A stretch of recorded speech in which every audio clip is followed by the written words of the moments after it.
I have to say I've been a huge fan of the ALMS right since the beginning of the championship, and I've had the privilege of racing for some or racing in some pretty cool cars and for some cool teams.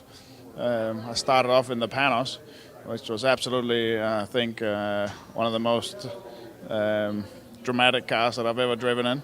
Wasn't always the fastest, but it was always a real crowd favorite for not just for the sound, but also the way it looked and the way it moved on the track. And when we won with that car, it was always a great victory because it was against some pretty heavy odds.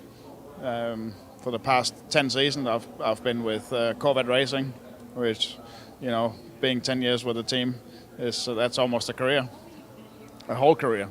So very, very, very lucky to have done that, and the whole of the ALMS, to me at least, feels like every time I travel here to race, feels like coming home. It's full of people that I care about, and does feel very, very much like family.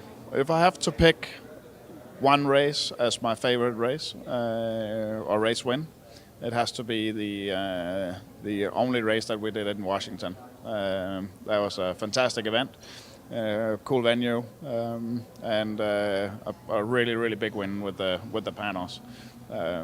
Again, against some pretty steep odds. Other than that, I would say that winning Petit Le Mans and winning Sebring obviously is pretty high up there. Both those have been with Corvette Racing. I've had a couple of each. And winning the championship in '08 with Corvette was also pretty fantastic.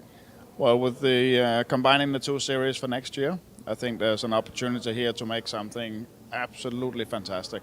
This will be the biggest sports car series in the world, I'm sure, at least the most competitive.